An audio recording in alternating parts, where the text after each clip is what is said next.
Good morning, everybody, and welcome to today's Success Life Live. My name is Reid, and I am your coach and your host, and it's Friday, so you know what that means. It's Fun Friend Friday. And today our guest is Tameka Williams. There she is, popping in the room bright and early. I'll bring her on camera in just a minute.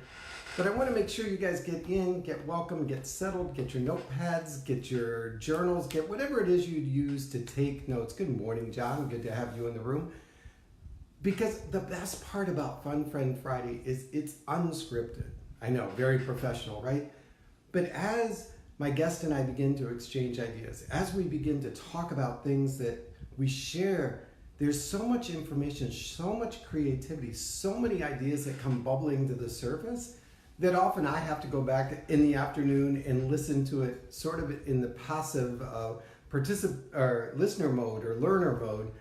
And so that's why I've started moving it up to the YouTube or over to the podcast, because many people have said, I want to go back and listen to it. Could you give it to me in an audio format? Could you give it to me on something besides Facebook? So yes, this will go on those two channels as well during the course of the day today. In the meantime, what I need you to do is step in, say hello, share it out, get everybody else in the room on notice that we are here, we are live, and we are ready to go. I just want to check something real quick as we settle in. So take a quick minute. I want to make sure my setting is correct. Good morning, John. Yep, everything is good there. So good morning and welcome. And again, we will be jumping in with our guest, Tameka, here in just a moment. I need to pull her up on the screen and make sure that everything is set before I do so. Looks like we're good to go. All right. Whoop. See, now I was playing with something too much and I ended up making a mistake. Good morning, everybody. And here we go. I'm going to bring Tameka in the room. Silly fingers. All right. I knew I could do this. There we go. There we go. Should be getting the connect now, join now button, and we'll be off and running. Good morning, Miss Jean. How are you today? I'm adding Tameka, and I see your fingers. There you are. Now we're halvesies. Yay! Good morning, Al. Good to have you in the room. Everybody's piling in now. I'll let you. There you go. I know it's hard to figure out just how much space you get, right? Yes. Well, you travel all the time. It's sort of like when you get on the airplane and you're fighting over the armrest. I've gotten to the point now I just kind of keep my arms in my lap and just stay within my space. Oh, I mean, there are so many subtle games, like somebody will cough and then they'll jab. Oh, Or they'll yeah. and you're like, I know what you're trying to do. You're trying to steal my armrest. And so, it's probably more a guy thing that we become very competitive on the plane and see how much armrest space we can take up. So yes, I will not forfeit an armrest just because that's a sign of weakness in my mind. Oh gosh, yeah. Well, I try to keep peace on the airplane. Well, you fly a lot. You probably have the Million-Mile Club. They see you coming and already know what to do. You know what? I actually have not hit million mile. If I flew as much as I fly, if it was more of the West Coast, more of those long distance trips, I probably would. I don't know. That may be a goal. I'll try something one year, see if I can hit a million miles. You need to get with Diane Dick. I think she hit they sent her a plaque saying, "Here's part of the plane that you own." So welcome everybody to this morning's Fun Friend Friday. This is my guest Tameka, and Tameka, tell everybody a little bit about you. I hate giving people's bios because I'll either overemphasize or underemphasize. So tell them what you want them to know about who you is, aside from this whole thing. Really.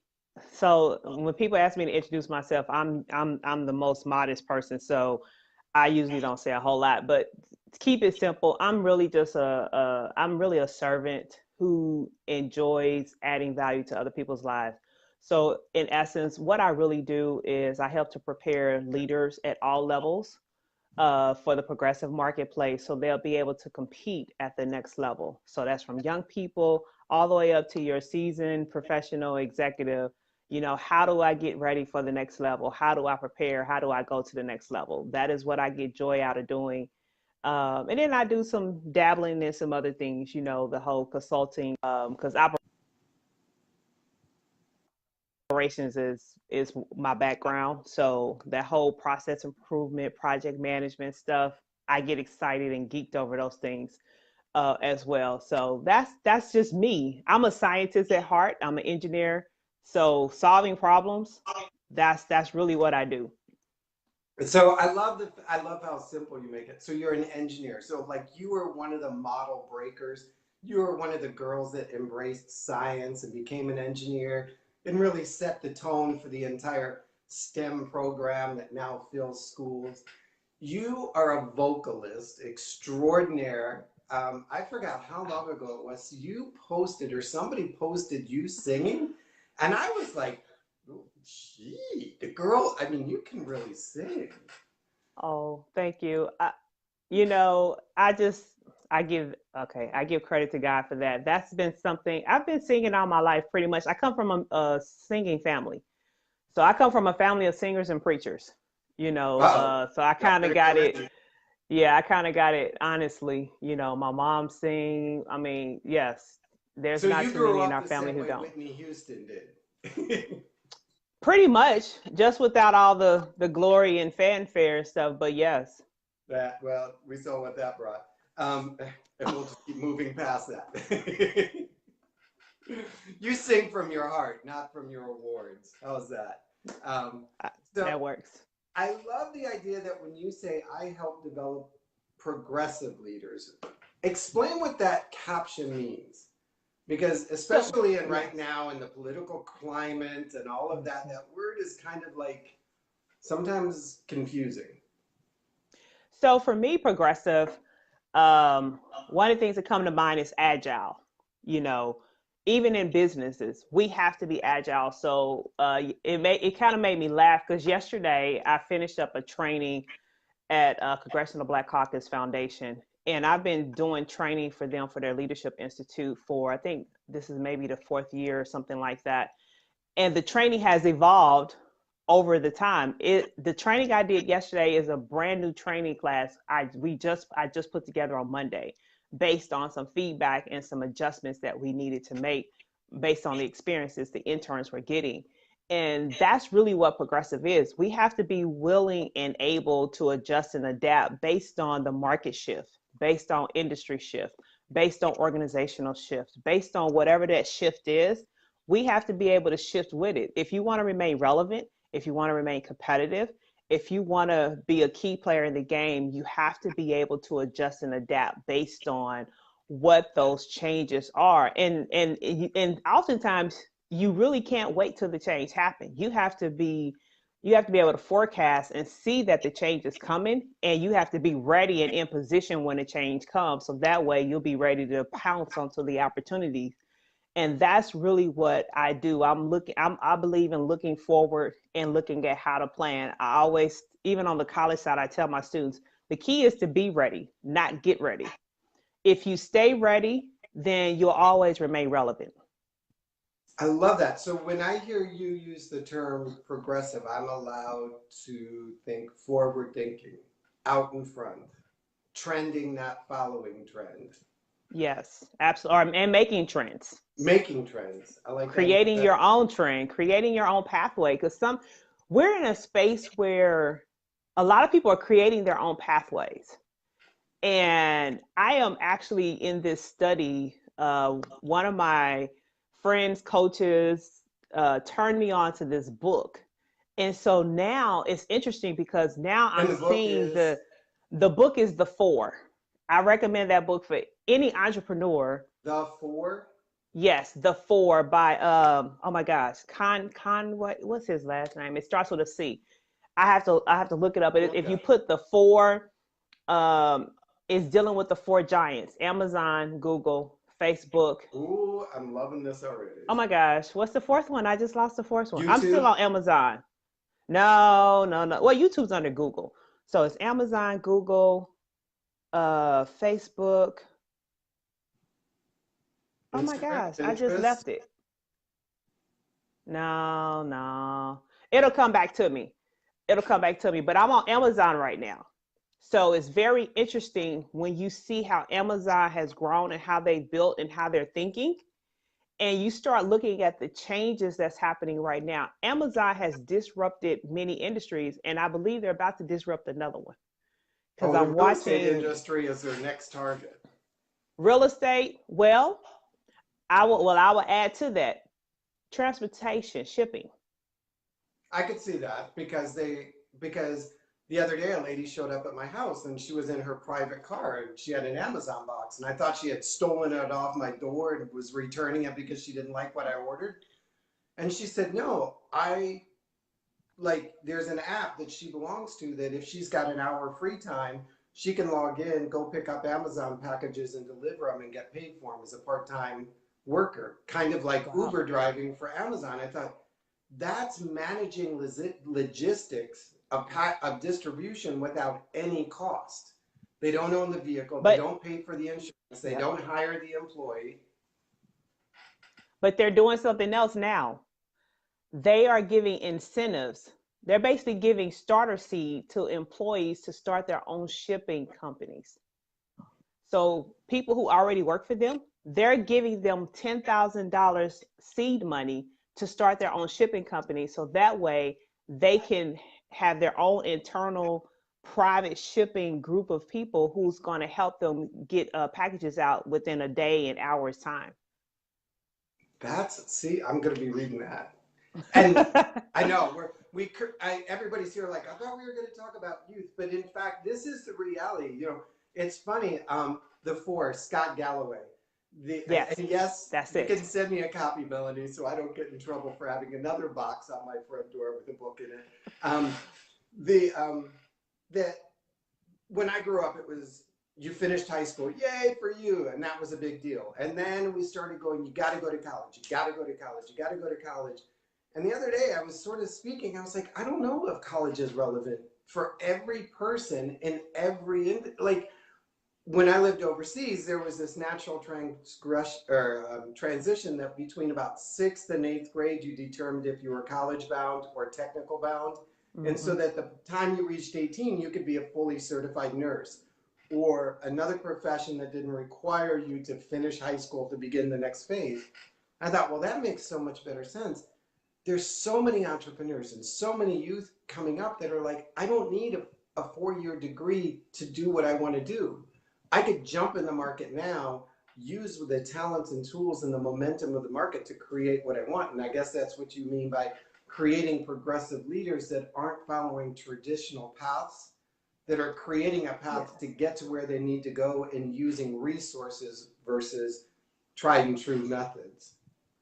Yes, but I put an asterisk on that because it depends on what that pathway is. Does it make sense? Because I get students all the time who want to become entrepreneurs.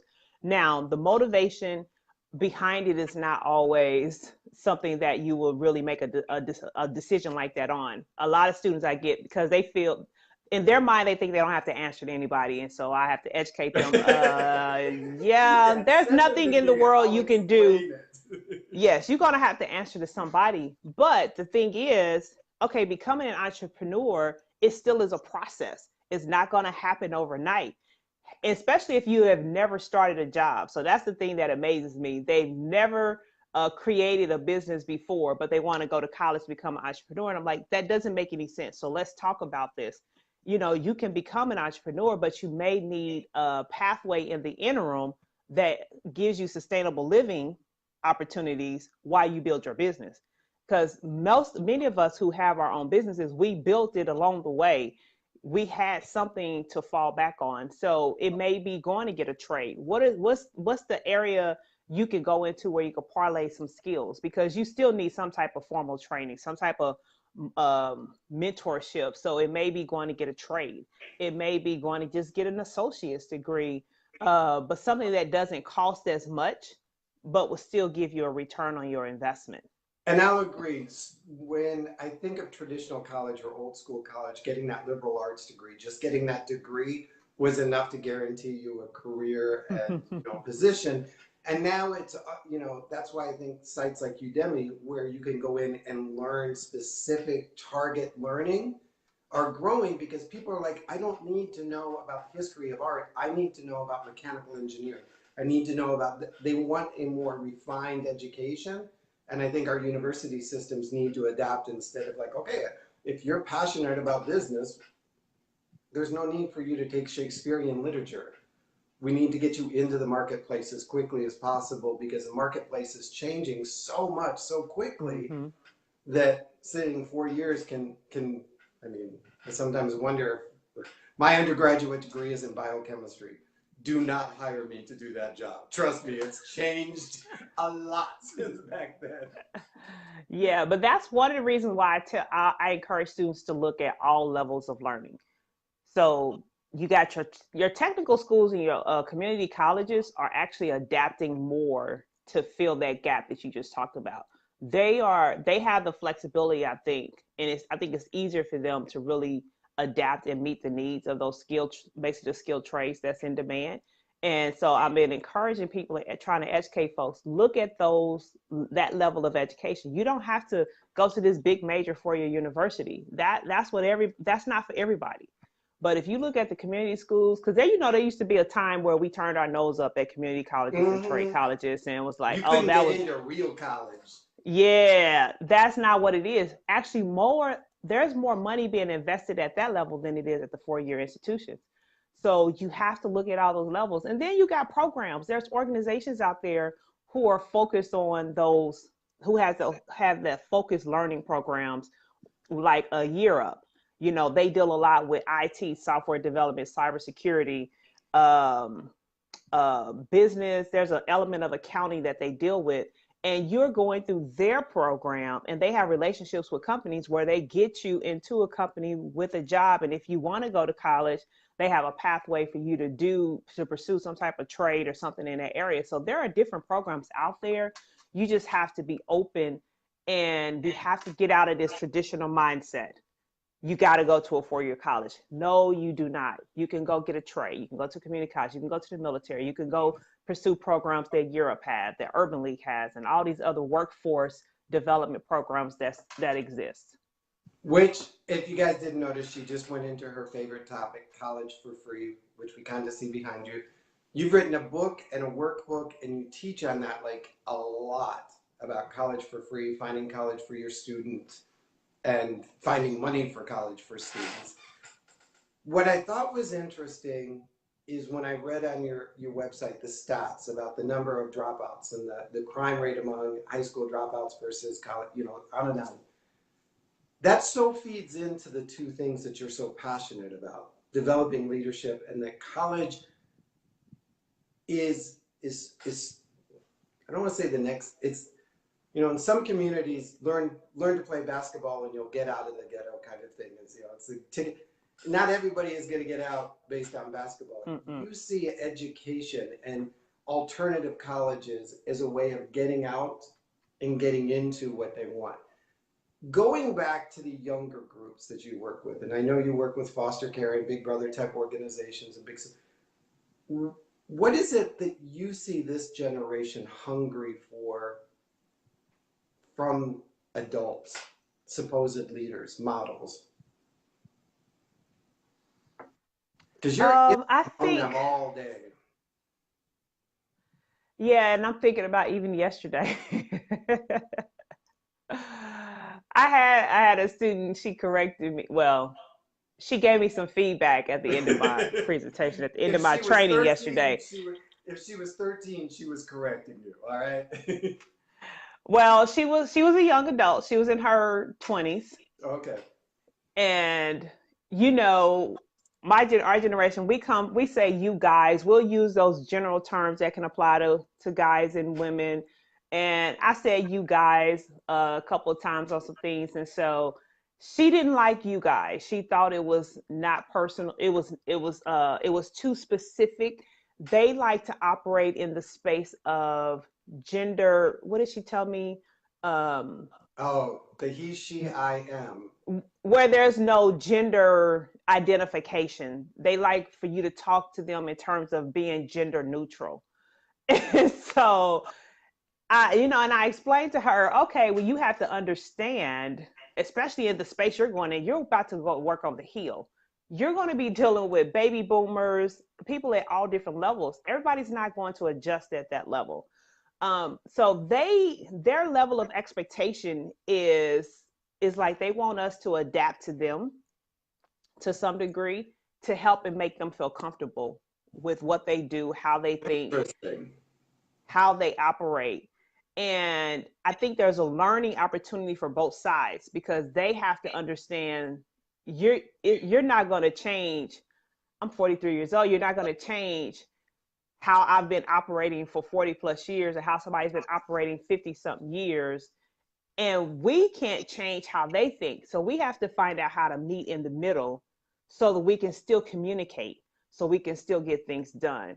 So I think there is a level of education that needs to happen on both ends, and they have to be open to receive what we have to say and know that, okay, there is some wisdom that's being shared, but we can't be so closed off to the uniqueness of how their brains are functioning and how they think, because their approach is totally different from how we really process things. Because we have to remember, they are the digital generation. They've been raised on digital devices. So there are some gaps and deficiencies in there, but there's also some unique creativity that comes with how their brains function. So we have to figure out how to bridge the gap and how to meet in the middle so that we can make everything else greater. I love I love the way you said their brains function. Um, as opposed to, so often we'll call them the Generation Z. I don't know what's coming after Generation Z. Um, these names, I have no idea. And I never know where to draw the line. Like, am I a baby boomer, a millennial, a Z, a war baby? I don't know. But instead of just labeling them based on a behavior style, like, oh, they're Generation Z people, you have to understand. I love the way that you said that because of the era and the place and the time that they grew up, they're wired differently. They're like coming from a different culture as if they came, into the country from an outside culture. What are some of those different wirings that you say we as older generation need to see recognized, not as behavior traits, but more as cultural traits? So there's a lot of unique things about the Z's, the millennials. You think about how they buy. They buy based on comfortability and relationship. They have to feel comfortable with you. They have to be able to relate to you. That's what draws them to your brand. That's what they are more social conscious. So that's why that whole gender neutral thing, equality across the board, why we just can't love one another. So they are looking for brands that speaks their language, that relates to the things that they value most. You think about us, we're more business. When we think about business and how we assess things, we're a lot more analytical, because we didn't have Siri and Google. Siri, tell me this, and Google this. We figured things out. We worked through the process. We're a lot more driven on the systematic side, whereas they're not as systematic. They just kind of do things. It's like, why do we have to label it? Why do we have to put a title on it? Why we just can't do it? Why we just can't experience life? And whatever happens, happens, and we'll just deal with it. We're not wired that way. We wasn't trained. Our upbringing, our environment, the society we grew up in didn't really allow us to be that free with our minds, whereas they have a lot more free thinking. So are they less adverse to risk, or are they just not, you know, it sounds like they're like, oh, whatever, I can go, or there's no danger because everything is, the only thing I have to do is power down and the danger is gone.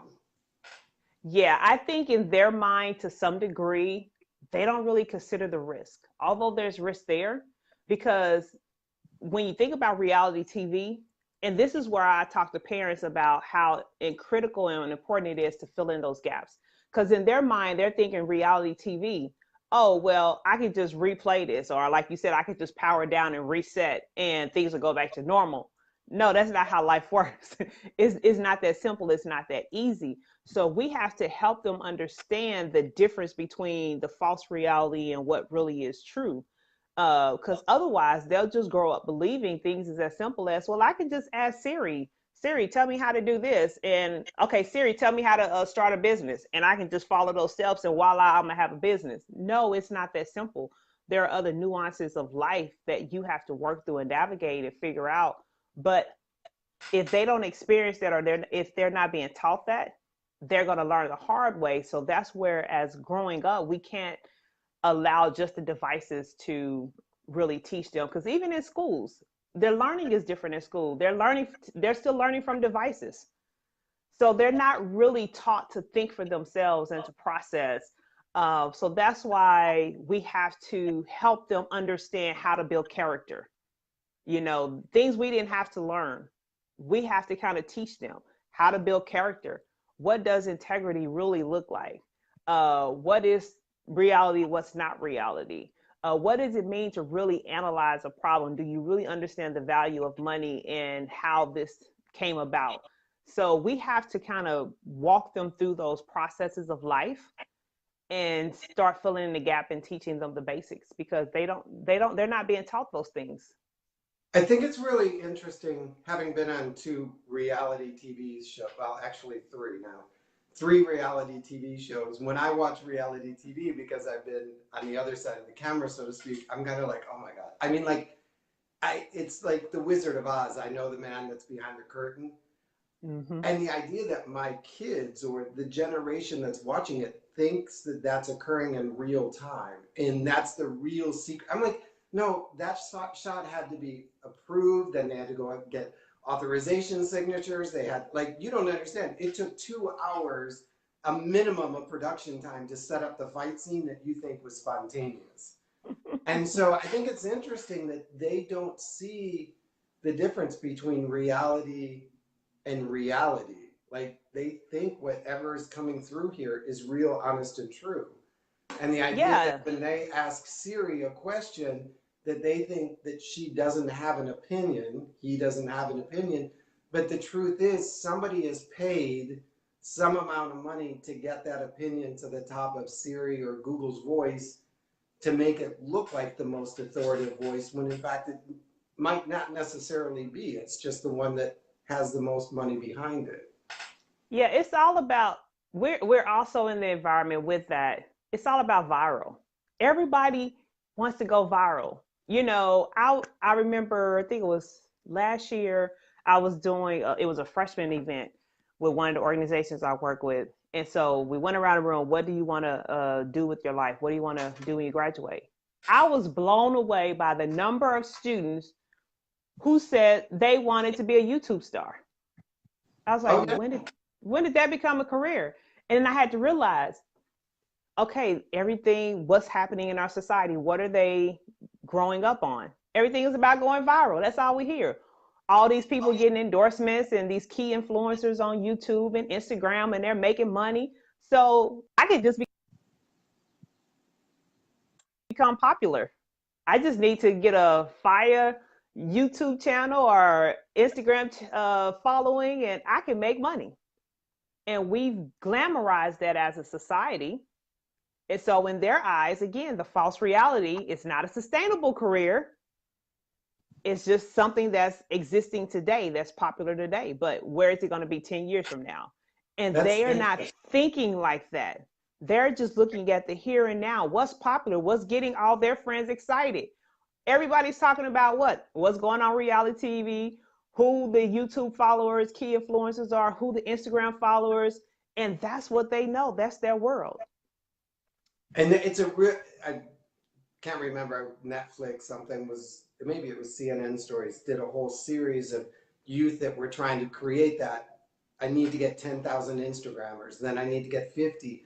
And the price that they're willing to pay as individuals, and sometimes as family. I mean, I was watching this dad who had a 13-year-old daughter who was trying to become an Instagram, celebrity. And I was like, that's your daughter. like posing and makeup, like she's 13 and she's being exposed to an unguarded world, and you're like encouraging it because you see the fact that she could become an influencer, that could become an endorser, that could earn some money. And it's frightening because, you know, everybody wants to be the next Kylie Jenner. Look, she's a billionaire, blah, blah, blah. You don't understand the amount of influence that she had coming in. Yep. And if we remember how her sister started the whole story, you know, that exactly this celebrity overnight thing can come and go as quickly, and that kids are being exposed to a boundless world. You never know who's watching your kid's Instagram account, their Pinterest account, their YouTube account. When they're posting at the mall every Friday shopping, you know, and it's becoming their thing, and it's, oh, look how popular my daughter is. She's got this. There's somebody that knows your daughter shows up at the mall every Friday. Absolutely. Instagram thing. Yeah. So now you get into the dangers of social media. And that's actually the last chapter in my book. I remember when I put that chapter in the book back in the 2000. Title of the book, come on, you can the title. Okay, I'm sorry. The title of the book, Parents Send Your Child to College for Free. When I published the first version of this book back in 2009, 2010, I remember somebody asking me, why do you have this chapter in here? It's the dangers. It was called originally, Technology is a Blessing and a Curse. And so I talked about the dangers of technology as it related to the booming side of social media, texting, and put some case studies in there that dealt with sexting and all those things, because students don't realize this is part of your brain. So when you have illicit pictures and all those things on your social media, it can impact scholarship opportunities, college opportunities, in addition to job opportunities. And then when we start getting into the sexting side, now you're talking about felony, because now you're dealing with child pornography and all those things. And we don't understand the risk factor. And now we have on top of that, sex trafficking.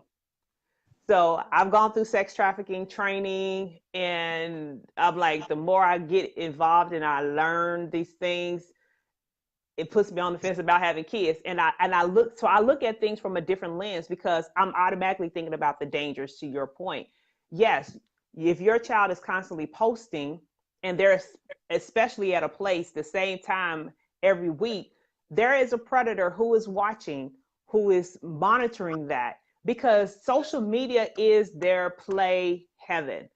Snapchat, Instagram, because like you said, it's unguarded. And parents are not watching and monitoring their kids' social media. But there are some things it's hard for you to monitor, because they're not necessarily posting. They may engage with your child, they may not. They may just follow them. They may go to different places and show up. And you wouldn't even know that they exist, because people don't realize with sex trafficking, these are people you may see on a regular basis, and you don't realize they are involved in the business. Some of these people disguise themselves as families. There's so many layers of how sex trafficking is happening. It's unbelievable. It will blow your mind. We have kids who are being trafficked, but they go to school every day. So you have to look at how sophisticated that industry is getting to keep the business, because that's $1 billion business. So there are so many tactics of things that they're doing to protect it and to keep it going. And that's why I talk to my students all the time, like, you have to be careful. And when I see kids out by themselves, I'm like, where's the parent? Oh my gosh, you can't even let your child go to the restroom by themselves. We had a case here in Georgia, and thankfully this lady was alert. The young lady, because we watch the Mission Impossible movies and stuff. We don't think this stuff is really real, but it really is. If somebody can walk past you and just pin you, you don't recognize it, but they just drugged this child. This young lady was using the restroom, and she didn't even know that she had been drugged in the process. So they were waiting for her and was trying to kidnap her from the mall.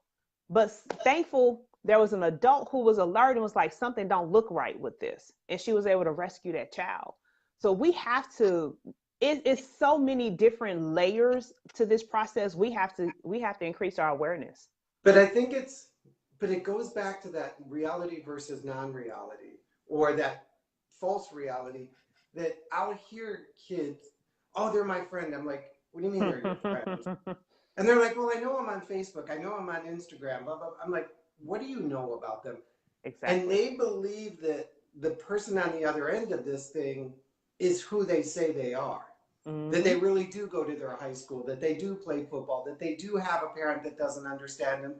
And the other person is creating the entire storyline that they want portrayed in order to bring that in. And that's where, when I talk to kids and I work with kids, it's like, none of this is real. Like, you have to assume that everything on here is made up, you know, because you don't know what's happening on the other side. And our parents, parenting, are so quick to put one of these in their kids' hands so that, you know, oh, well, they can just take Uber home from school so I don't have to leave work. Or this way they can talk to their girlfriends. Why do they need to talk to their girlfriends outside of school sometimes? You know, like, we need to, and I don't mean it in a paranoid way, but I think we need to bring the walls back in on our kids. I agree. That we created this monster without setting up the behaviors that we expect. And we expect our kids to self-monitor, and they don't know. They don't know what goes on. My son, it's so cute, bringing it home. The other day, and I don't know why this just started like this week. He's 10. Anytime he sees the word live, like on the radio or on TV, he's like, is that live? I'm like, what do you mean? He's like, is that like right now live? And I'm like, yes. And he's now become sort of attuned to live versus recorded news, or live versus recorded. And he's fascinated by the idea that it's live. I have no idea what it's about, but I thought it was interesting that he's just moved into that awareness that some things are not happening in real time on TV, on social media, on the radio.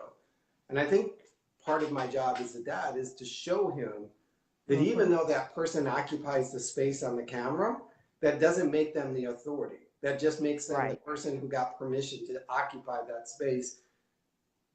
And that you have a responsibility to go out and find 3 contrary opinions, 3 contrary views, so that you can evaluate it. So going back to developing our leaders of tomorrow, our Generation Z, you said we need to teach integrity, character. Yeah, so we have to teach them integrity. We have to teach them character. And there are things we can do, different lessons. But we also have to teach them some discipline. We have to teach them how to be disciplined in prioritizing what's really important and what's not important, because they don't necessarily understand that as well. You think about schoolwork and the ramifications and the impact. So again, with the false reality of reality TV, well, if I don't do it right, I'll just get a do-over. Who says you're going to get a do-over? It's not something you can rewind, or you can clip the image or edit the video and do a retake. That's not how life works. So we have to show them how to have discipline, how to prioritize, where they need to focus their energy, and how to manage their time accordingly. Because you start looking at the stats on how much time they spend on social media. Okay, so let's start looking at social media usage versus what are they doing to develop their own brain? What are they doing to develop their future? How's their schoolwork? What does that look like? You know, we have to create the balance, you know, so having like those no technology zones and times when you're in the house, teaching our kids how to communicate without the devices. But we as leaders have to show them, because this generation also is the generation. So Eric, you and I grew up in the time where our parents were like, do as I say, not as I do. And we did that. Right. We didn't play with that. Okay, mama said, so we didn't do it. Well, if we did it, we know we got in trouble, but we didn't really cross that boundary.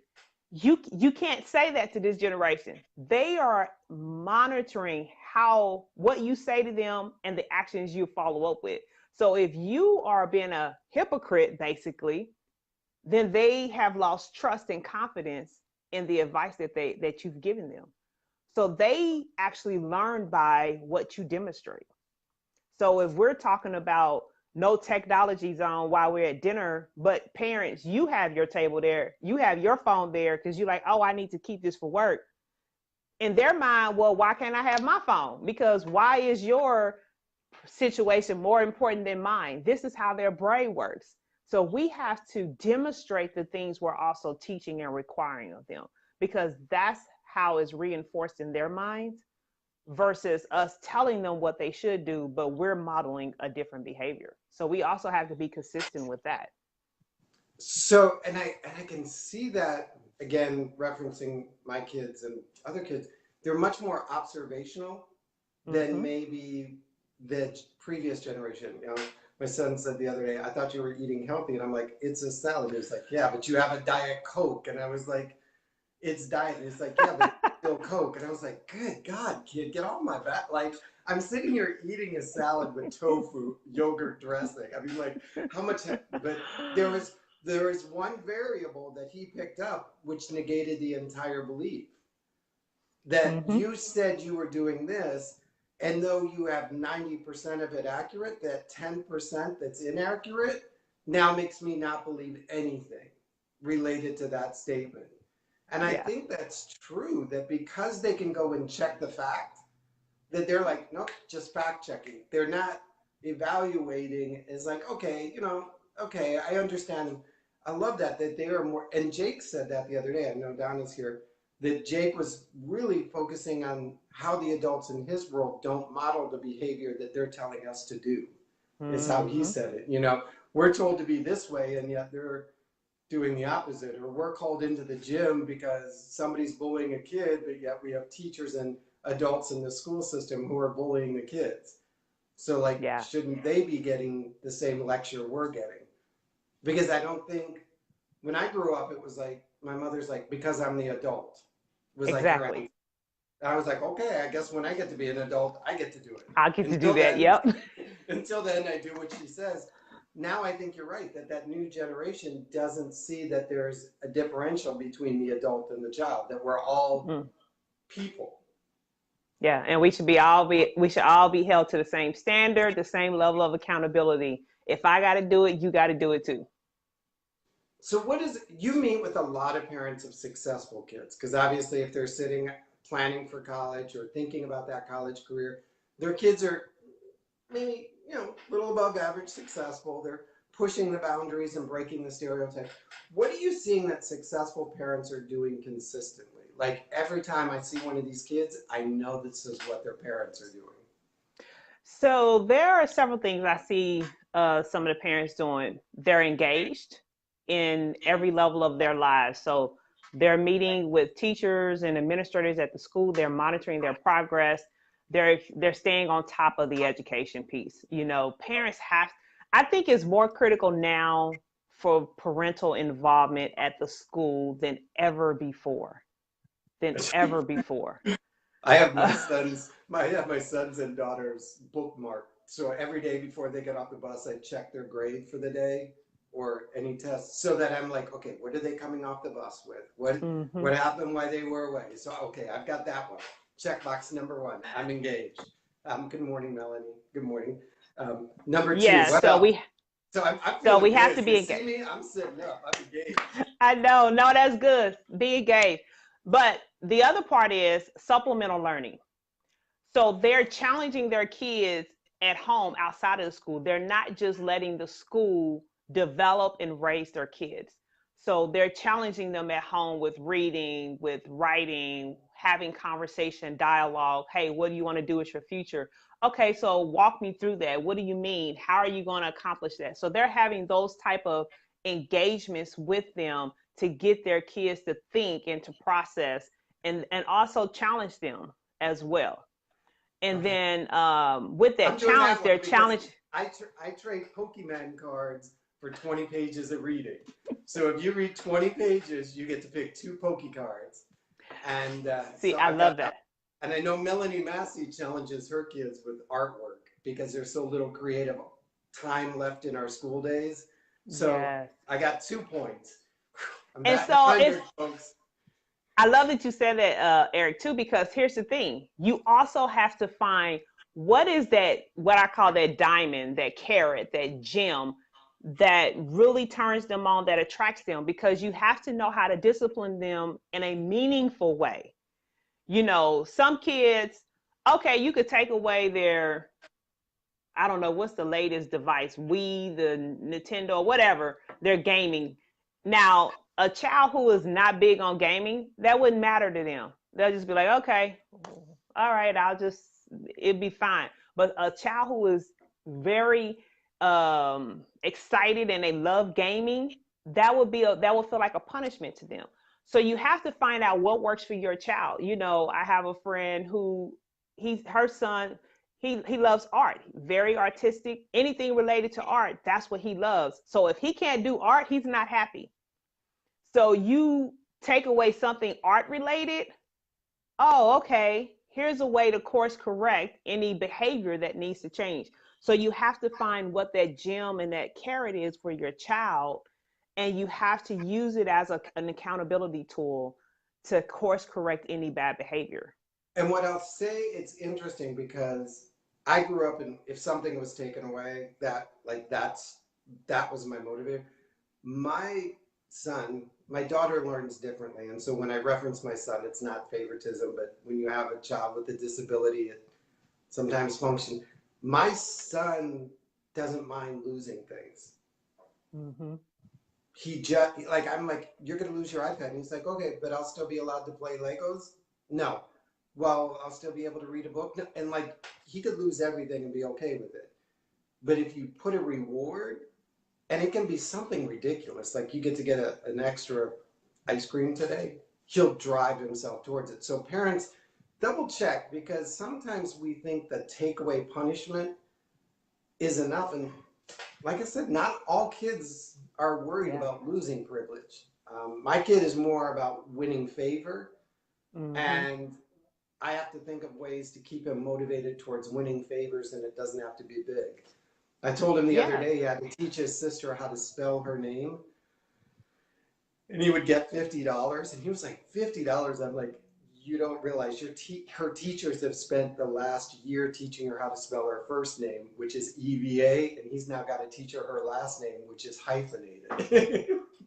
So he has a challenge ahead of him. He spent 3 hours yesterday with her trying to teach her. So it'll be interesting. So be engaged, be outside learning, and other things you see successful parents doing, or parents with successful kids. They're making sure they have a balanced extracurricular type of level of involvement. So it's life beyond school. So getting them involved in other things that's going to help in the developmental process. So it may be sports, it may be some church activities, it may be a combination of multiple things. So helping them to engage themselves in other areas, including community service, so they learn how to give back to others. So they're building that, what I like to call like John's 360-degree leader. So they're building a 360-degree student, a student who knows how to be responsible, because they have their academics, they have their personal things they like to do, they have their social aspect, they have the community engagement. So they make sure they have this well-roundedness about them that they're cultivating and developing as they continue to mature and matriculate through their secondary education. I got 3. I signed them up for tennis lessons just yesterday. That's awesome. That's awesome. And sometimes it's a trial and error. You can sign them up for tennis and they may not like tennis, but they may discover, I think I like lacrosse better. Whatever the case is, it's the more we expose them to things, the more we are sharpening and teaching them and creating different disciplines in their mind. What about those parents? And you live near me here in Gwinnett, so those all or nothing sports parents, the ones that invest like traveling teams and private coaches and switching school districts because the kid has to be on the #1 lacrosse team, and so we're selling our house, or the people I'm talking. Like, my child will be the next.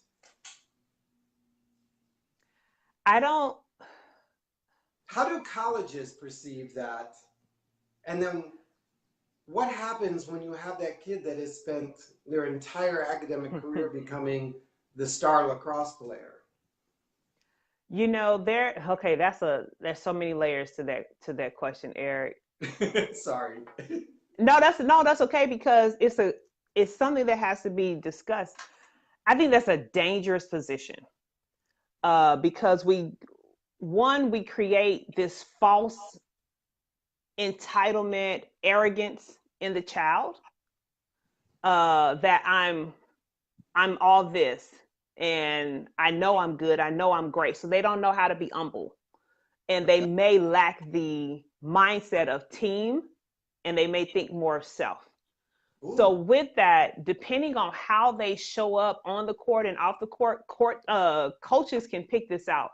I did an interview, and we talked about this. Former NBA player. He was the second shortest NBA player in the NBA. And Lord, his name just left me. Eric, he would kill me. Not the guy from Duke. Oh, no, guys. He went to Michigan State. He would kill me. I'm drawing a straight blank, and I did an article on him and interviewed him. But one of the things he talked about, when he went to college, the coach he wasn't all that. Basketball is a team sport, because he grew up playing basketball, and he was always the star of the team. He scored all the points. Although he was the shortest player, he was their most dominant player. So we create a false reality in our kids to make them, put them up on this pedestal. So when the world knocks them down, they don't know how to handle those things. So we have to be careful with that. We put them in team sports to learn teamship or team player, or to be a part of a group, and yet we want our kid to be the number one person on the team, which is almost contradictory to the reason we started, was to teach them to be part of a group and part of a team and work together. And then we create all of this energy around making them stand out from the team. And there's nothing wrong with healthy competition and performing at your best. Mm-mm. And if you're a natural gifted athlete, to finding a place to let that be expressed.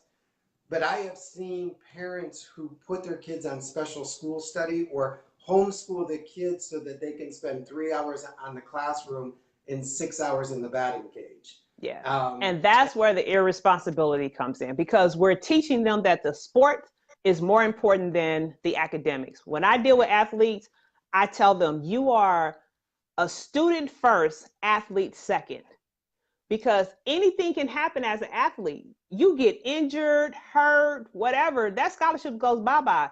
If your identity is tied to being the athlete, that student's identity has now left them, and now they're lost because they don't know who they are. They didn't cultivate and develop themselves internally.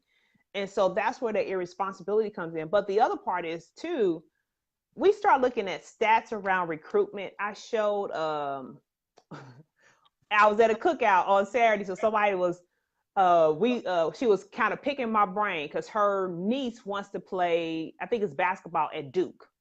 She wants to go to Duke. She wants to play basketball. And so I talked about a lot of kids are groomed and they want to go to these D1 schools, but what they don't understand is there's a level of discipline that comes with discipline and responsibility that comes with not only getting into those schools, but staying on the teams at those schools that some of these kids can't handle. And you also have to understand you could be the best of the best and still not get recruited. And I was showing her the stats. I think 1.2% is what the recruitment number is out of all high school students who get recruited to a D1 school. 1 point. I think it's like 1.2. It was less than 2%. And what's interesting, I love that stat because that, though it's 1 out of every 100 kids gets their dream. And I would imagine if we looked at female athletes or young girls, that stat is probably marketable lower because a lot of schools don't have the funding for women's sports and have the same level of women's sports recruitment as do men's sports just because of where the money goes. Yep. And so, my niece who played volleyball, who played softball, was a full, I mean, she was an amazing athlete and very talented and a great team player. She had some opportunities come to her, but they weren't the same level of opportunity that she was seeing some of the high school players male high school players. And she passed on some of them because it was like, you know what? Yeah, I could get a free ride, but it's not in the school that I want. It's not where I need to be. And she finally picked up someplace where she's going to do a 1-year scholarship, because after that, she's got to go to a different university to pursue her passion. So at least she had a balance. Yeah. That idea of that 1.2% of all high school athletes get picked to go to a D1 school, and you're thinking, I'm going to be the next Duke player. Yeah, and so I asked her. I said, because I had just had this conversation with my nephew talking about playing football, and he graduates next year, and he goes to he wants to go. He was down here to go visit Auburn, and I said, do you not understand? There's a certain level of expectation that you have to be able to deliver. And so I challenged him, because I don't believe in crushing the kids' dreams, but I believe in showing them reality. And so one of the questions I asked him, how many times do you work out on your own without a coach of any kind? And he couldn't really give me the answer. And then what I told him is a student who's getting recruited at a D1 school, they have a regimen. They're strict, they're intentional about what they're doing. They are probably getting up, running stairs, bleachers, and doing all kind of stuff at 5 o'clock in the morning.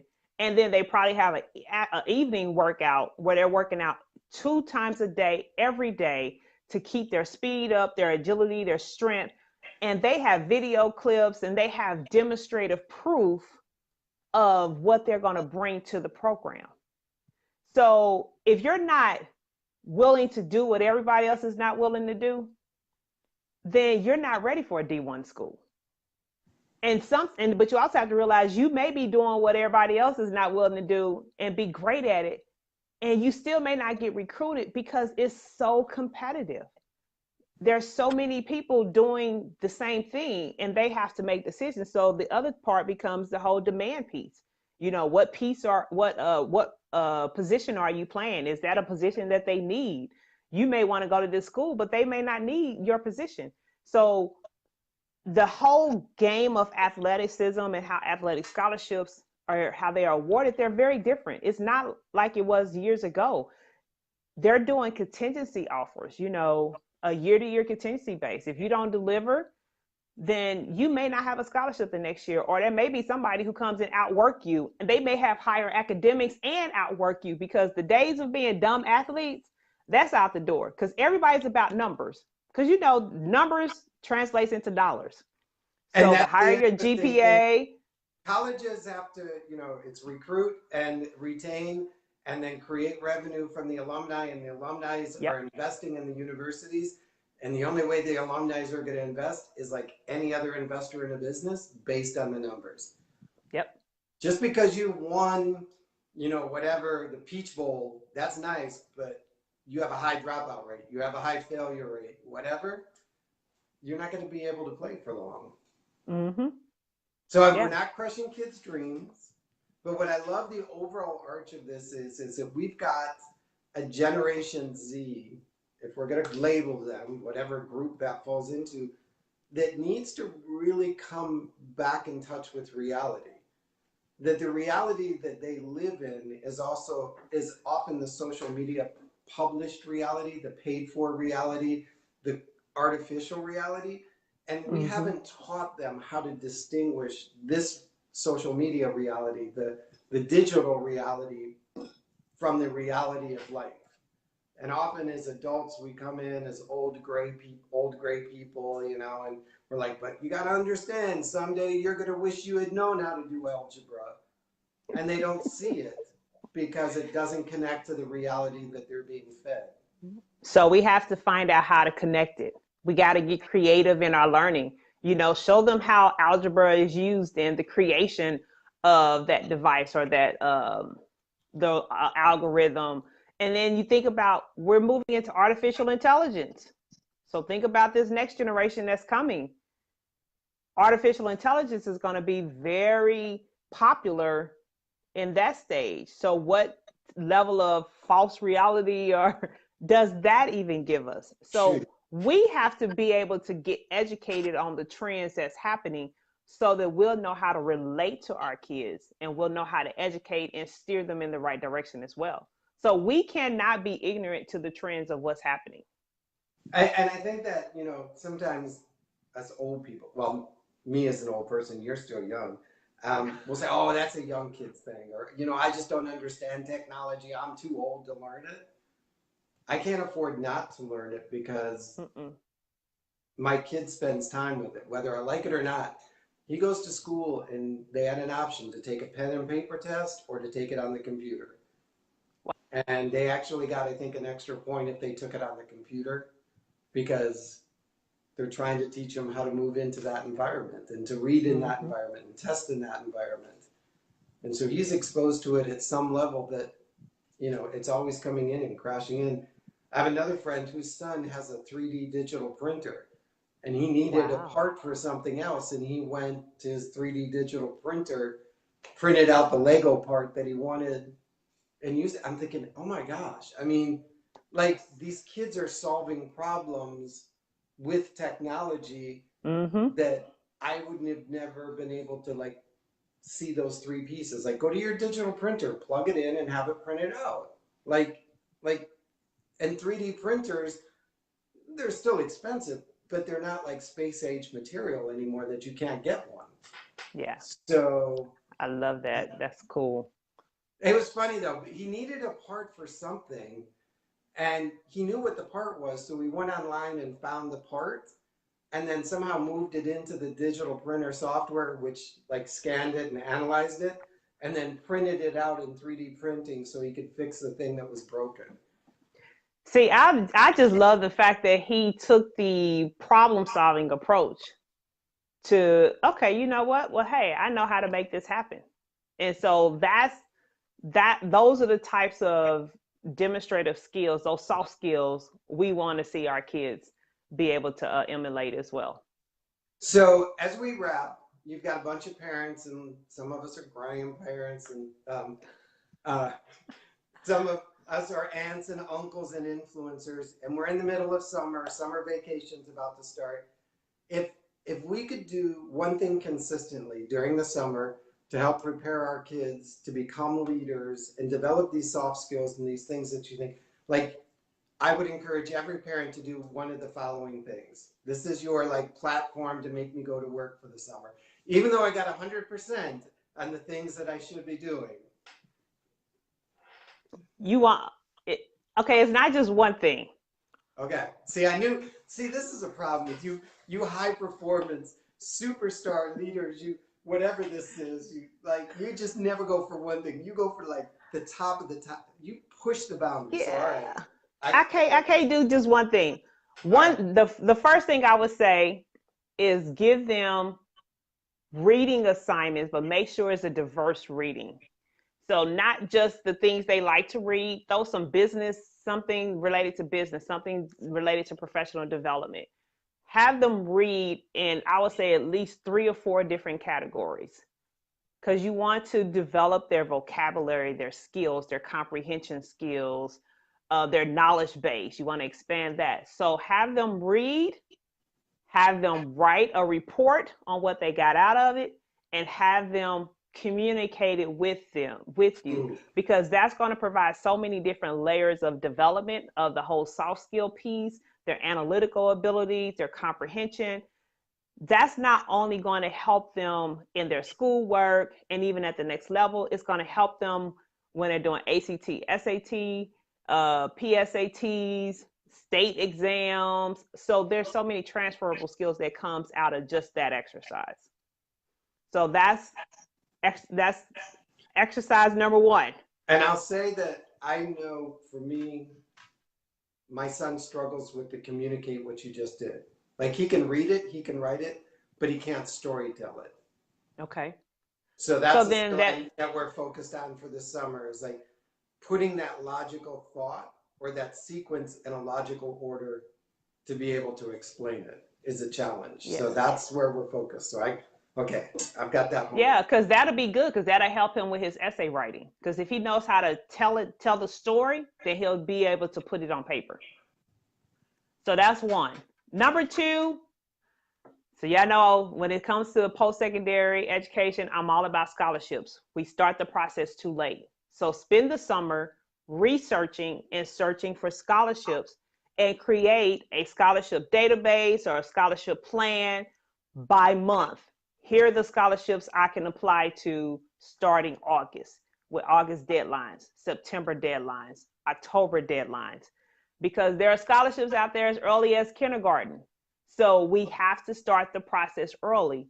So spend the summer cultivating the information or curating the information and then organize it. So that way, when the school year starts, you're ready to go. So, and I can almost see printing those applications, those info sheets, whatever, out and having them in a calendar that when you flip into January, they're all sitting there in your day timer, like, okay, it's the first week of January. All these things got to get applied for in the mail, paid for, whatever. When you say we started too late, what is too early? There's no such thing as too early. So my kid now is in 4th grade. I should be starting now? Yes. Oh, Jesus. Yes. Because you want to see what's available for her at her age level. There are scholarships for kids 13 and under. That will apply to college? Yes. You're kidding. No. I don't mean to sound stupid. No. There's money out there. Really there's money out there. I feel like I'm failing because I'm like, oh my God, we got to get to No, don't feel like you're failing because a lot of parents they're like, this doesn't make sense. I'm like, it doesn't have to make sense. If it's a money opportunity, go after it. It's there. So, and it comes in your book, though. This is in your book, like the 13-year-old scholarship. So the book deals with the basic foundational elements of college admission. So understanding the funding platforms, scholarships, grants, loans. So it gives you the basic, what I call the foundational learning piece. Once you understand that, then you can start adding the other layers. So the other layers I do in my coaching program. That's when we start getting into strategy and customization and all those things. So the book gives the foundation to make sure you understand the basics. Because if you don't understand the basics, it's hard to have conversations and ask questions because you don't know what you don't know. That there was like a whole bunch of parents over here going, "Oh my God, I didn't know that there was scholarships for kindergartners." Yes, and a lot of them, and some of them, I call them. Today's scholarships is way different than when all of us went to school. You know, it was usually about major and all kind of other stuff. Now I added another category of scholarships. I call them like social scholarships. Because there are scholarships where you can create let's say your child likes videos and they know how to edit videos and stuff like that. They can create a video campaign. There's a scholarship I've seen create a 2-minute video on why texting and driving is not safe. $10,000. Create a greeting card. You can get $5,000. You know, so there are so many social or special interest type of scholarships that has nothing to do with academics or how much money you make. There's so many ways to get money. And then you have competitions. If your kid likes to write, they can write and submit the writing and get money. If they do gaming, they can do a game competition. They can do some coding. There's so many ways and layers of how money can be earned as scholarships. Well, and I love it because, I mean, everybody is feeling the same thing I am. Like, oh my gosh, like I thought we were just trying to get through 4th grade next year. But you got to realize the cost of college. Yeah. Think about the cost of college and how expensive it is. What is the average 4-year? Because for me, I got through like under 40,000, 50,000. I think was kind of like my 4-year undergraduate back in the old days. Yeah, and that's probably 1 year now.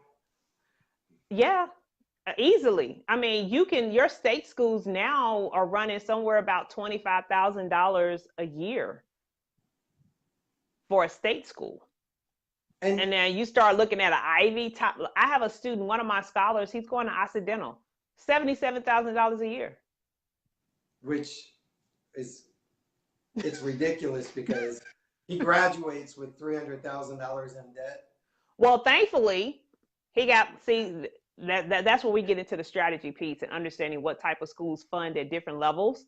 But thankfully, he's only, because Occidental believes in students paying something towards their education. So his loan is $3,500 for the year. And that's it. And the rest Everything else is gifted. It's scholarships from the school. So I know I read somewhere, and I know we're kind of going off topic. I know I read somewhere how much you've helped students receive in funding and grants and scholarships. What was that number? Because it was big. You know what? I'm trying to add up this year's total because my other group, I need to reach out to them to see if they got their total together. But my personal clients, they are at 3.6 million. So my seniors that I worked with personally within the coaching program, they're at 3.6 million. But I have two other organizations that I worked with their seniors and their students on. And so we're still kind of tallying up some of those numbers, but we're well over 10 million. We're well over 10 million. So you heard that, people. $3.6 million in scholarships, gifts, grants, whatever you want to call it, generated by one woman that followed a process. Were generated by the students the families who followed the process, all right, the coach who did the work. I want to make sure you don't dodge the gift. So I will be signing my child up at the end of the year for your coaching program. I told them they're on their own, just like I was. They're on their own. Now they do qualify for a book because I know they were in the foster care, so I know there's always a scholarship program for them. Adopted children, Latino children. Yeah. And there are schools who have initiatives for each of those too. There are schools who cater to foster care kids who are adopted. So there are unique programs that exist even within the institution as well. And then of course you got scholarships that are created for students who are adopted or foster care and all that, disabilities. It's amazing. I had a friend that got one because her grandmother was you can have these really weird family links that you'll get this, it's like the Daughters of the American Revolution gives a scholarship for nursing, and you don't have to necessarily complete the nursing program. You just have an intent to be involved. And it's really weird the way the money goes, but I'm not going to disrupt the system. All right. So we got to do our summer reading. We got to create our scholarship application initiation calendar. And was there a third thing you were going to make me do this summer? So the third thing really goes back to number one, with them writing the summary. Get our kids in the habit of writing because we have to prepare them for essays. You'll be surprised how many scholarships go unawarded. If it's a lot of work that goes into the scholarship and essay writing, kids really are not applying for it. So we have to get them comfortable with writing, putting their thoughts on paper and be able to tell a story. We got to teach them how to do storytelling writing. Storytelling writing that's impactful because it has to capture the audience and get them interested and hooked in to keep them reading. So it has to make a difference. It has to allow them to be able to stand out. Great writing, great ability to communicate verbally is going to help your child stand out at every level, even at corporate level. I'm telling you, yesterday, I was able to stay after my presentation and they had a panel of people who was giving them feedback. And they said, what's going to help you stand out and be successful as an intern and garner a job on the Hill with congressmen and all these other different Senate, House of Representatives, different entities in the government sector is your ability to communicate verbally and written. Their companies are including that in their evaluation process. The ability to communicate has been lost with technology. So the more you can shape your child in that area and strengthen those muscles, the more competitive and opportunities they'll have. And I will say written with a pen. There is something that happens in the brain when you have to form that creative A versus icon identification. There's study after study that icon identification, typing the letter A versus writing the letter A creates dual synapses. And then I heard the other day that just using your finger as you read actually reinforces the learning. And I didn't understand. I have to go back and do it. But then reading it out loud does it a third level. So my summer absolutely. program is going to be write it out, read it out, And then talk it out. and then talk it out. Yes. Yeah, I agree. I mean, you know what? Because I do project management, PMP training classes, and I tell students all the time. One of the things I think that helped me pass my exam, I went old school. I went and got a 5 subject notebook, and anything I really was struggling with and I needed to learn, I did those writing exercises. Remember when you would get in trouble and your teacher would have you write on the board, "I will not talk in class" 100 times. I basically did that, and I still have my book because I can tell people, I can show you. Here you'll see me writing formulas, or I constantly wrote it. That's how I was able to etch it in my brain, because there is a science to that, especially if you are a visual learner. If you are a visual learner, the more you write it, the more you're creating the image in your head. It's funny, my sister, who was a perfect student, I say that as her little brother, used to take notes, and you would look at her notebook in blue. I don't remember the color coding, but it was like blue was what the teacher said, red was what she read in a book, and then a third color was what she interpreted, what she processed from the two. So when she'd get ready for a test, she could say, well, the teacher said this, the book said this, and this is what I know.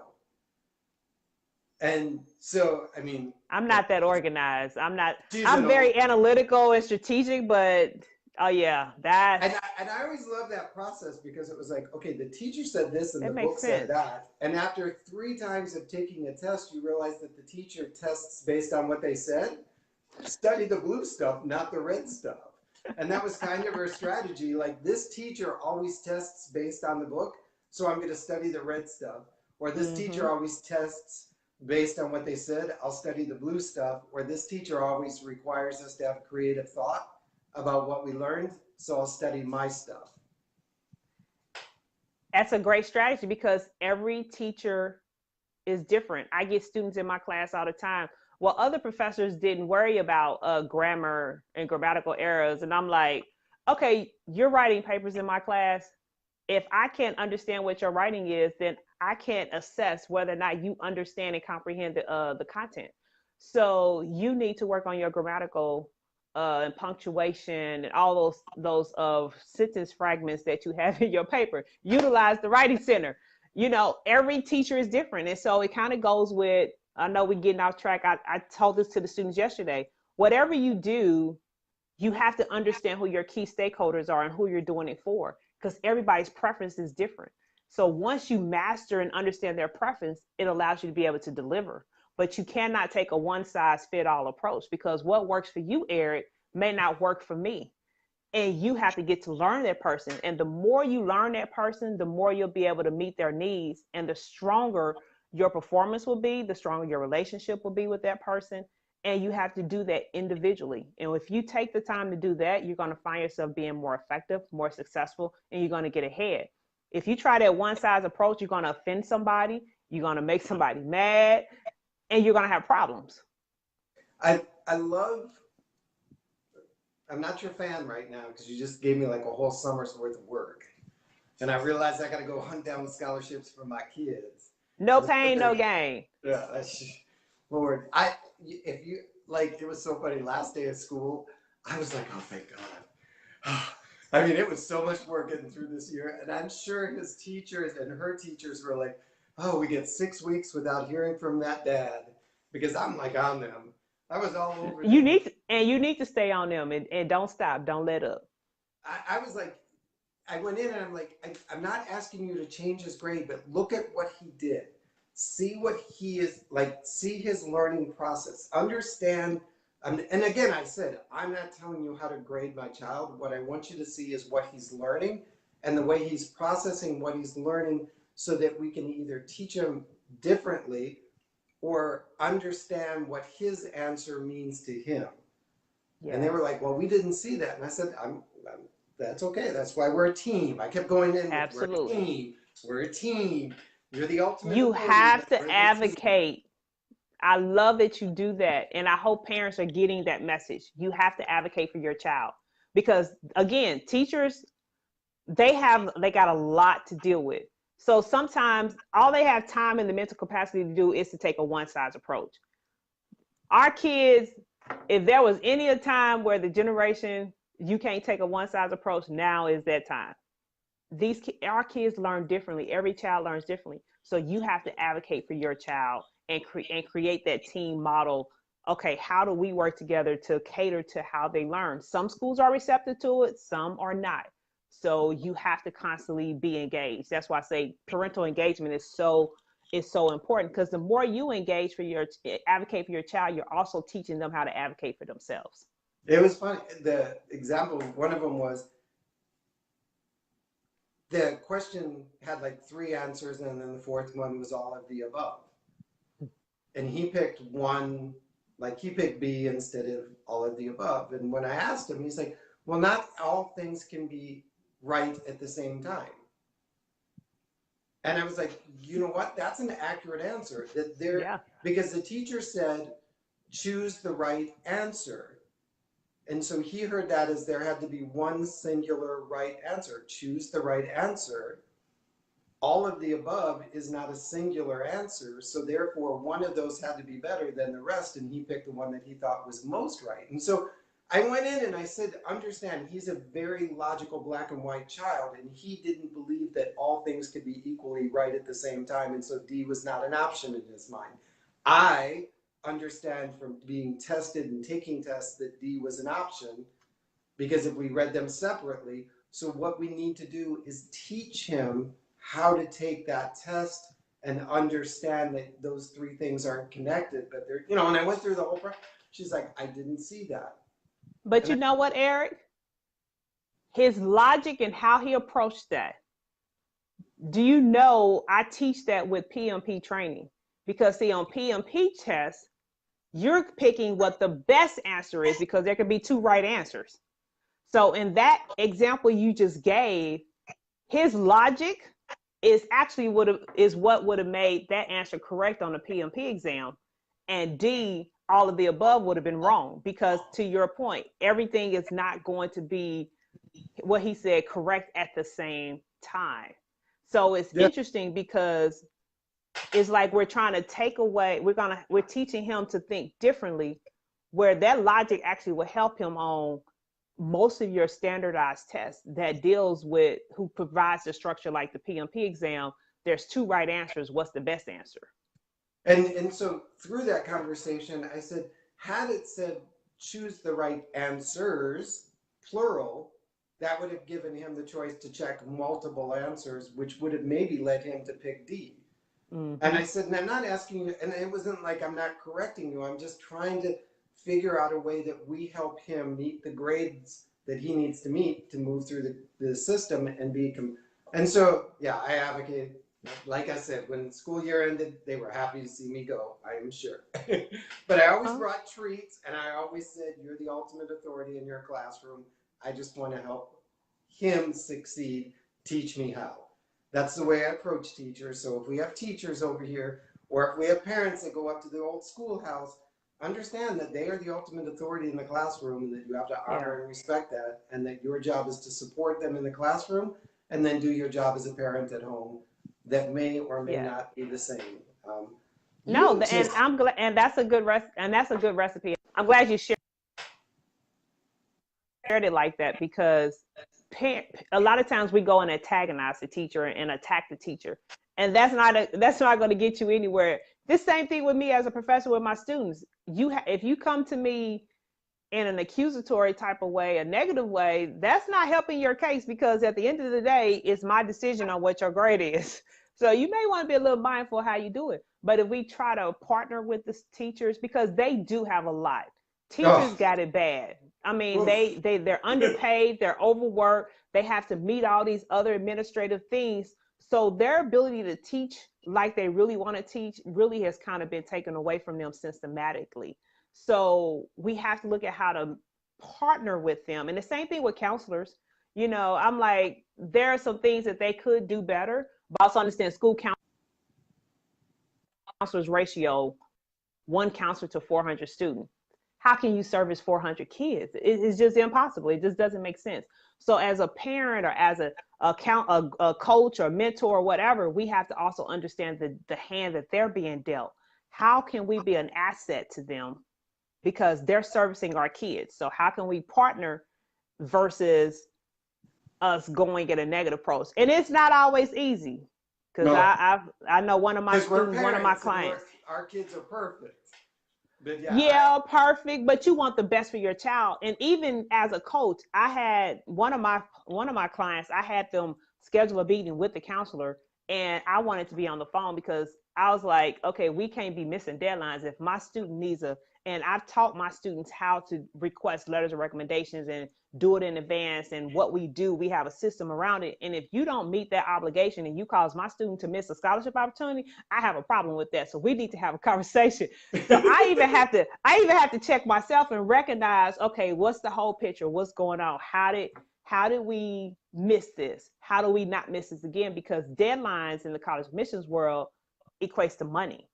So I can't have my students who've worked hard miss money. So, but we have to look at the total picture and look at how to partner with them versus adding to the stress that they already have. yeah, and I agree. I mean, teachers' salaries are now directly related to test performance and standardized testing and things like that. And Yeah. it's not right and it's not fair, but it is a system, and until it changes, we got to work within it. So takeaway for me is I've got to hire a coach for my kid starting now. But honestly, parents, think about it. If your child had the opportunity to receive $70,000 in scholarship money and the investment in a coach, I mean, why not? I mean, to graduate a 4-year degree with zero debt, you might want to look at calling Coach T and saying, what is it going to take for me starting now, my kid's freshman year, my kid's sophomore year, my kid's 8th grade year? What is our schedule going to look like? What deadlines? Because I'm sure as the kids get older or as the students get older, the intensity of you and your involvement increases versus maybe somebody coming to you and saying, I've got a 6th grader, what should I be doing now? It may be more of a consulting situation versus a formal coaching, weekly accountability, moving forward type of thing. Yeah, because the coaching program is geared more to the high school students. Um, so 8th grade, preferably 8th grade to 11th grade, we take a limited amount of graduating seniors. Before that age limit, I tell people get the book, because I've had folks get the book and the workbook and they worked it and they made it happen, and they came back to us, like you said, on a consulting basis. Okay, can you tweak the essays, or can you do this? But they worked the book, because in the book it actually outlines things you should do starting at 8th grade.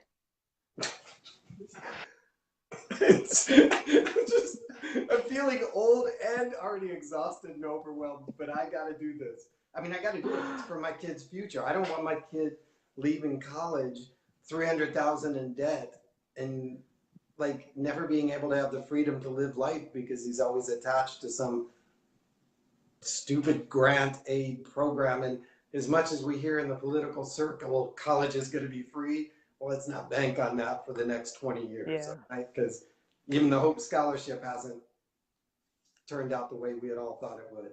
No, and then the other thing is, this whole thing about student loans is very political. So I'm watching it to see what happens. It'll be great if they transform the system, but we also have to be mindful. I'm not holding out hope on it, because student loans is 43% of the United States assets. So the United States is making money off of those of us who have student loans. 43% of the national, like the government owns almost like half of the government's assets are student debt or Yeah, student slavery.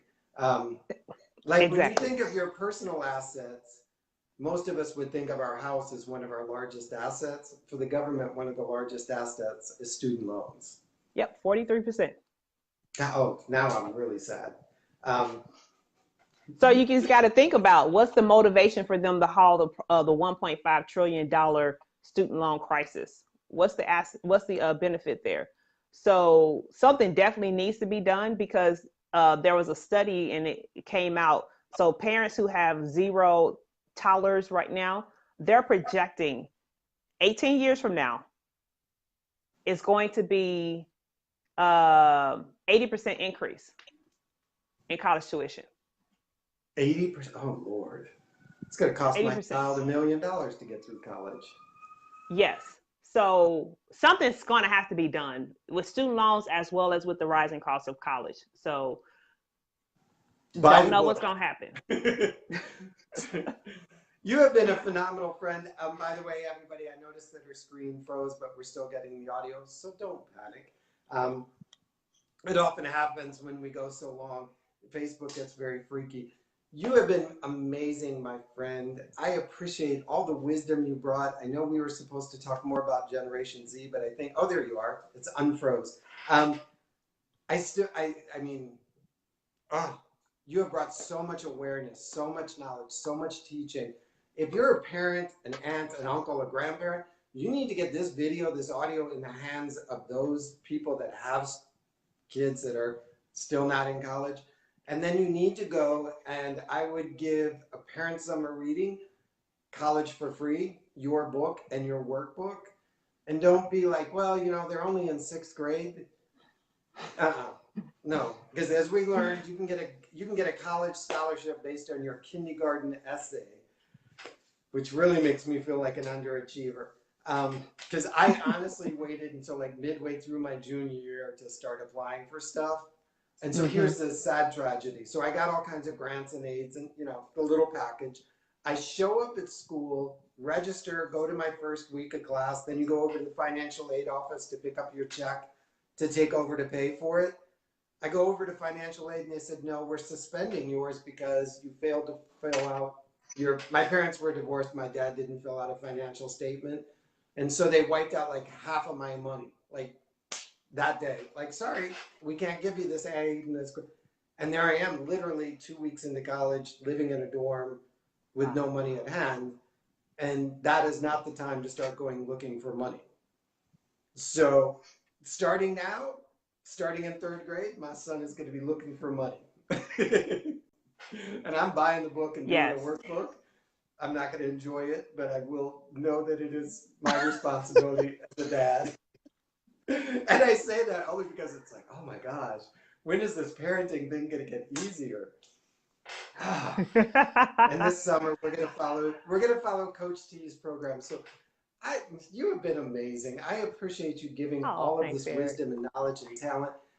Where do people need to connect to? What do people need to do to stay in this flow of learning? Because I know Melanie is here, and 3P and her Parenting with a Purpose, she's going to be chasing you. She is going to be chasing you for her little girls. Well, the website, they can go to crushcollegedebt.com because that's what our goal and our mission is to crush college debt. And they can buy the book through the site? Yes, they'll take them to the main website and they'll list the services. They can click on the book and it'll take them to the purchase page. So they can do that. On Facebook, they can join our page. So college, the number 4 free. So college, the number 4 free. So facebook.com/college, the number 4 free. We post scholarships over there, tips, resources, all kinds of information, and any event and stuff we have coming up, we always post it on that page as well. So those are the two of the main places they can go and get information, and they can see what we got going on.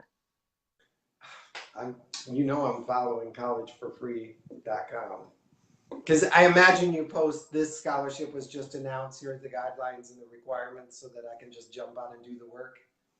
Yeah, we post some scholarships now. We don't post everything, but we also have a scholarship teaching on there that we did of probably about a month or so that you can access.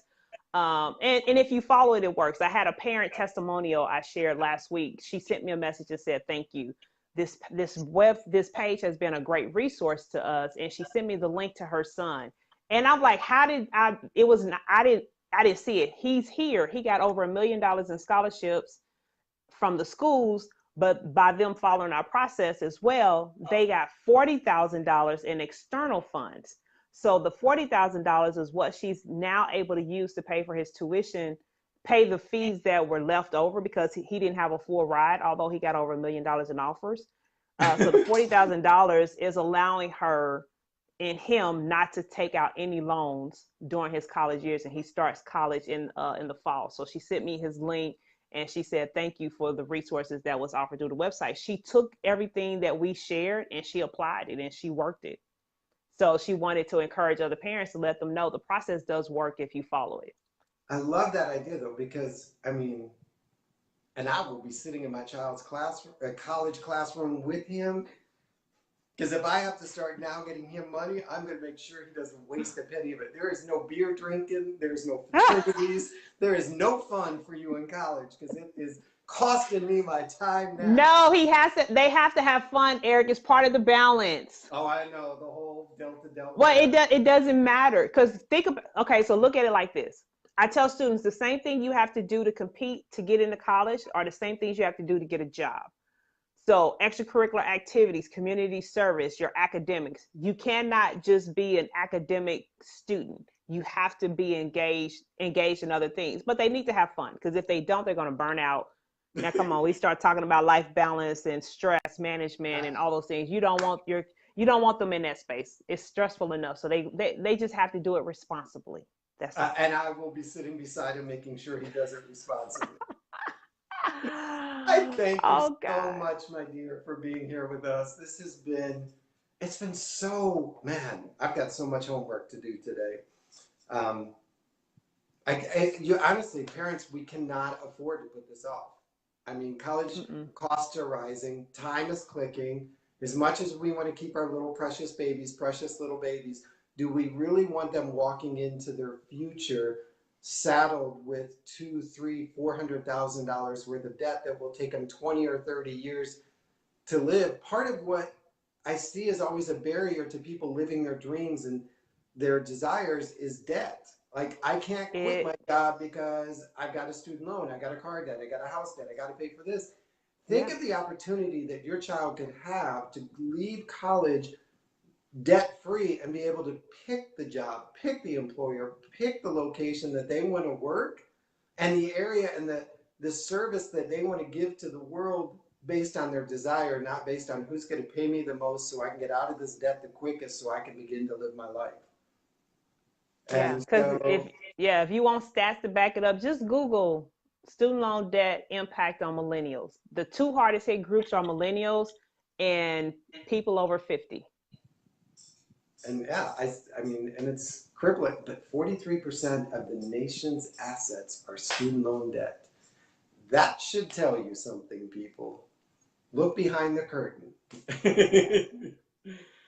You have been amazing, my friend. I thank you so much for joining us. We have those websites down. You have been a joy and a gift. Thank you so much. And yes, my child will be in your coaching program.